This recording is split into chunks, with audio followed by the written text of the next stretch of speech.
Gulf ದೇಶಗಳಲ್ಲಿ ಯುದ್ಧ ನಿಲ್ಲೋ ಹಾಗೆ ಕಾಣಿಸ್ತಾ ಇಲ್ಲ. ಮತ್ತೊಂದು ಕಡೆ ದೇಶದಾದ್ಯಂತ ಆಟೋ ಗ್ಯಾಸ್ ಕೂಡ ಸಿಗ್ತಾ ಇಲ್ಲ. ಎಲ್ಪಿಜಿ ಸಿಗದೆ ಆಟೋ ಚಾಲಕರು ಪರದಾಡ್ತಾ ಇದ್ದಾರೆ. ಕೋಲಾರದ ಬಂಕ್ಗಳಲ್ಲಿ ಬಹುತೇಕ ಕಡೆಗಳಲ್ಲಿ ನೋ ಸ್ಟಾಕ್ ಬೋರ್ಡ್ ಕಾಣಸಿಗ್ತಾ ಇದೆ. ನೋ ಸ್ಟಾಕ್, ಗ್ಯಾಸ್ ಸ್ಟಾಕ್ ಇಲ್ಲ ಅಂತ ಬೋರ್ಡ್ ಹಾಕಿದ್ದಾರೆ. ಎಲ್ಪಿಜಿ ಸಿಗದೆ ಮತ್ತೊಂದು ಕಡೆ ಆಟೋ ಚಾಲಕರು ಪರಿತಪಿಸ್ತಾ ಇದ್ದಾರೆ. ಮಧ್ಯಪ್ರಾಚ್ಯದಲ್ಲಿ ನಡೀತಾ ಇರತಕ್ಕಂತಹ ಯುದ್ಧದಿಂದ ಭಾರತದಲ್ಲಿ ಗ್ಯಾಸ್ ಸಿಲಿಂಡರ್ಗಳ ಸಮಸ್ಯೆ ಹೆಚ್ಚಾಗ್ತಾ ಇದೆ. ಇದರ ನಡುವೆ ಆಟೋ ಚಾಲಕರಿಗೂ ಸಹ LPG ಮತ್ತು CNG ಸಮಸ್ಯೆಗಳು ಉಲ್ಬಣ ಆಗಿರ್ತಕ್ಕಂಥದ್ದು.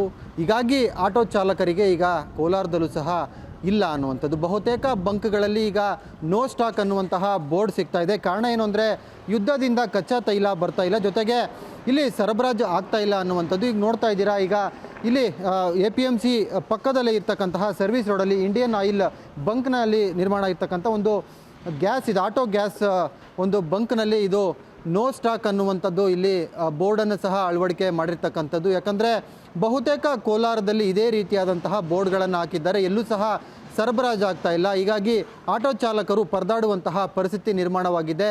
ಇದಲ್ಲದೆ ಬೇರೆ ಕಡೆ ಎಲ್ಲ ಹೋಗಿ ಅವರು ವಿಚಾರಿಸಿದ್ರು ಸಹ ಎಲ್ಲೂ ಸಿಗ್ತಾ ಇಲ್ಲ. ಇದರ ನಡುವೆ ಅಲ್ಲಲ್ಲಿ ಸಿಲಿಂಡರ್ಗಳನ್ನು ಅಕ್ರಮವಾಗಿ ರೀಫಿಲ್ಲಿಂಗ್ ಸಹ ಮಾಡಿಕೊಡ್ತಾ ಇದ್ರು, ಅದು ಸಹ ನಿಂತೋಗಿದೆ ಅಂತ ಕೆಲವು ಬಂಕ್ನವರು ಸಹ ಈಗ ಹೇಳ್ತಾ ಇರ್ತಕ್ಕಂಥದ್ದು. ಸದ್ಯ ಇದು ಅಧಿಕೃತವಾಗಿ ಸಾಕಷ್ಟು ಜನ ಇದ್ರ ಮೇಲೆ ಡಿಪೆಂಡ್ ಆಗಿದ್ದರು. ಯಾಕಂದರೆ ಪಕ್ಕದಲ್ಲೇ APMC ಮಾರುಕಟ್ಟೆ ಇದೆ, ಮತ್ತು ಬೆಂಗಳೂರಿಗೂ ಸಹ ಇದು ಬೆಂಗಳೂರು ತಿರುಪತಿ ಹೈವೇ ರಸ್ತೆ ಆಗಿರೋದ್ರಿಂದ ಸಾಕಷ್ಟು ಜನ ಈ ಒಂದು ಬಂಕ್ ಮೇಲೆ ಅವಲಂಬಿತರಾಗಿದ್ದರು. ಹೀಗಾಗಿ ನೋ ಸ್ಟಾಕ್ ಅನ್ನುವಂತಹ ಬೋರ್ಡಿಂದ ಆಟೋ ಚಾಲಕರು ಪರದಾಡುವಂತಹ ಪರಿಸ್ಥಿತಿ ನಿರ್ಮಾಣವಾಗಿದೆ. ಮತ್ತು ಇಲ್ಲಿ ನಾವು ಗಮನಿಸ್ತಾ ಇದ್ದೀರಾ, ಸಾಕಷ್ಟು ಆಟೋಗಳು ಮತ್ತು ವಾಹನಗಳು ಸಹ ಇಲ್ಲಿ ನಿಂತಿರ್ತಕ್ಕಂಥದ್ದನ್ನು ಗಮನಿಸ್ಬೋದಾಗಿದೆ. ನಿನ್ನೆವರೆಗೂ ಸಹ ಸ್ಟಾಕ್ ಇತ್ತು. ಸ್ಟಾಕ್ ಇರ್ತಕ್ಕಂಥದ್ದೆಲ್ಲವೂ ಸಹ ಇಲ್ಲಿ ಬಂಕ್ನವರು ಯಾವುದೇ ತೊಂದರೆ ಇಲ್ಲದೆ ನಡೆಸ್ಕೊಡ್ತಾ ಇದ್ರು. ಆದರೆ ಇದ್ದಕ್ಕಿದ್ದಂಗೆ ಸ್ಟಾಕ್ ಈಗ ಖಾಲಿ ಆಗಿರೋದ್ರಿಂದ ಇವರು ಸಹ ಏನು ಮಾಡದೇ ಇರುವಂತಹ ಪರಿಸ್ಥಿತಿ ನಿರ್ಮಾಣವಾಗಿದೆ. ಹೀಗಾಗಿ ಇಲ್ಲಿ ಬಂಕ್ಗೆ ಏನು ಗ್ಯಾಸ್ ರಿಫಿಲ್ಲಿಂಗ್ ಮಾಡ್ಕೊಳ್ಳೋಕ್ಕೆ ಬಂದಂಥವರು ಈಗ ಇಲ್ಲಿ ಸಿಗ್ತಾ ಇಲ್ಲ ಅನ್ನುವಂಥ ಉದ್ದೇಶದಿಂದ ಆಟೋ ಎಲ್ಲೂ ಕೂಡ ತೆಗೆದುಕೊಳ್ಳೋಕ್ಕಾಗದೆ ಅಲ್ಲೇ ಬಿಟ್ಟು ಹೋಗಿರ್ತಕ್ಕಂತಹ ಪರಿಸ್ಥಿತಿ ನಿರ್ಮಾಣವಾಗಿದೆ. ಏನು ಹೇಳ್ತಾರೆ ಆಟೋ ಚಾಲಕರು? ಆಟೋ ಚಾಲಕರು ಏನು ಹೇಳ್ತಾರೆ, ಸ್ಟಾಕ್ ಬಂದರೆ ನಾವು ಕೊಡ್ತೀವಿ, ಹಾಕ್ತಾ ಇರ್ತೀವಿ, ನಾವೇನು ಇಕ್ಕೊಂಡಿಲ್ಲ ಅಂತ ಹೇಳಲ್ವಲ್ಲ. ಈಗ ಕೆಪಾಸಿಟಿ ಇದು ಬಂತು ಅಂದರೆ ಫುಲ್ ಬಂತು ಅಂದರೆ ಎಷ್ಟು ದಿನಕ್ಕಾಗುತ್ತೆ ಇದು? ಫುಲ್ ಬರ್ತಾ ಇಲ್ಲ. ಇವತ್ತು 3 ಟನ್ ಕೊಟ್ಟಿದ್ದಾರೆ. 3 ಟನ್ ಅಂದರೆ 5,000 ಲೀಟ್ರ್ ಬರ್ತದೆ. 5,000 ಲೀಟ್ರ್ ಇರೋಷ್ಟೊತ್ತು ಹಾಕ್ತೀವಿ ನಾವು. ಆಗೋಗ್ಬಿಡುತ್ತೆ, ಆಟೋಗಳು ಜಾಸ್ತಿ ಇದಾವಲ್ಲ. ಈಗ ಈ ಬಂಕ್ ಮೇಲೆ ಸಾಕಷ್ಟು ಜನ ಇದ್ದಾರೆ ಸರ್, ಡಿಪೆಂಡ್ ಆಗಿದ್ದಾರೆ. ಇಲ್ಲಿ APMC ಎಲ್ಲ ಇರುತ್ತೆ, ಹೈವೇ ಇರುತ್ತೆ. ಸೊ ಏನು ಹೇಳ್ತೀರಾ ಸರ್? ಪೆಟ್ರೋಲ್ ಡೀಸೆಲ್ ಏನು ಪ್ರಾಬ್ಲಮ್ ಇಲ್ಲ ನಿಮಗೆ. ಪೆಟ್ರೋಲ್ ಡೀಸೆಲ್ ಕರೆಕ್ಟಾಗಿ ಬರ್ತಾ ಇದೆ, ಅದ್ರದ್ದೇನು ಪ್ರಾಬ್ಲಮ್ ಇಲ್ಲ. ಆಗಿರೋದು ಗ್ಯಾಸ್ದೊಂದೇ ಪ್ರಾಬ್ಲಮ್ಮು.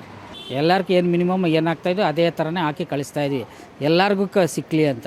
ಬರುವಂಥ ನಂಬಿಕೆ ಇದೆಯಾ? ನಾಳೆ ಬರುತ್ತೆ ಅನ್ನೋ ನಂಬಿಕೆ? ಬರುತ್ತೆ. ಇಂಡೆಂಟ್ ಮಾಡಿದ್ದೀನಿ. ಇವತ್ತೊಂದು ದಿನ ಇಲ್ಲ, ನೆನ್ನೆ ಇತ್ತು. ಇದಿಷ್ಟು ಏನು ಬಂಕ್ನ ಮ್ಯಾನೇಜರ್ ಹೇಳ್ತಾ ಇರ್ತಕ್ಕಂಥ ಮಾತು. ನಾವು ಇಂಡೆಂಟ್ಸ್ ಹಾಕಿದ್ದೀವಿ, ಅದು ಬಂದ ಮೇಲೆ ನಾವು ಆಟೋ ಚಾಲಕರಿಗೆ ಕೊಡುವಂಥ ಕೆಲಸ ಮಾಡ್ತೀವಿ ಅಂತ ಹೇಳ್ತಾ ಇದ್ದಾರೆ. ಕ್ಯಾಮ್ರಾ ಪರ್ಸನ್ ಶ್ರೀನಿವಾಸ್ ಜೊತೆ ದೀಪಕ್, ಏಷ್ಯಾನೆಟ್ ಸುವರ್ಣ ನ್ಯೂಸ್, ಕೋಲಾರ.